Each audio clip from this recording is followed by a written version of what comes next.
Mga kaigoy, isang magandang araw pala sa lahat, lalo't lalo na nagpapasalamat ako sa ating Panginoon kahit medyo masama yung panahon ngayon mga kaigoy, ay tuloy pa rin yung pagpunta natin sa Liloan kasi itong araw na ito gaganapin yung ikatlong taong anibersaryo ng Liloan Council Bitag Amaro.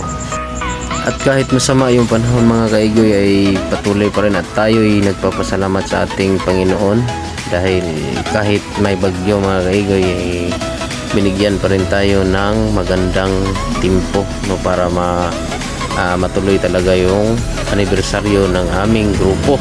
So ngayon is makikita nyo mga kaigoy at ating saksihan kung gaano kasolido ang Bitag Amaro Liloan Council. Salamat sa lahat ng mga bumubuo ng Bitag Amaro Liloan Council, lalo't lalo na si Brad Baki. So kahit wala dito yung ama ng aming council, nasa malayo kasi priority natin yung trabaho talaga. At kahit nasa malayo, patuloy pa rin nagmumonitor sa Liloan Council, no? Salamat Brad Baki, salamat sa mga alumni sa Liloan Council. Lahat ng alumni, salamat mga Brad. Vice President Brad Matt, thank you Brad Matt sa pagbigay din ng panahon, no, na tayo ay magkakaisa ngayong araw na ito. At sa lahat ng mga opisyalis sa Liloan Council, salamat niyo Brad, mga Brad. Padayon nanda sa ato ang pag-abanti isip usa ka organisasyon diri sa Liloan. Sa lahat ng mga Bitag Amaro Liloan, no, salamat sa mga nag-cooperate ngayong araw na ito at happy 3rd anniversary Liloan Council. Salamat sa inyong lahat, salamat. Padayon lang ng mga Brad sa ato ang mga gustong maabot diri sa ato ang lungsod, no, labi na sa pagtabang sa komunidad.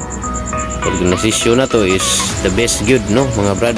So daghan patag gustong mabuhat nga kayuhan diri sa atong lungsod. So maghugpong tatanan kay dili gini mada nga kami ra pud mga opisyalis, kundi naginhanglan pud mi sa inyong mga suporta mga Brad, no.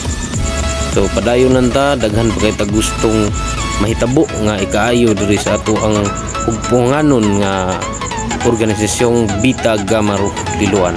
Ang pagbuhat ug matarong labi na sa pagtabang sa atong komunidad mao'y labing rason kung anong naata karon diri sa Liloan ug nganong naatay tatak nga tatlong bato ug gipaluyuhan ka sa lubok. Mao jud kana ang Bitag Amaro forever Brad and sis.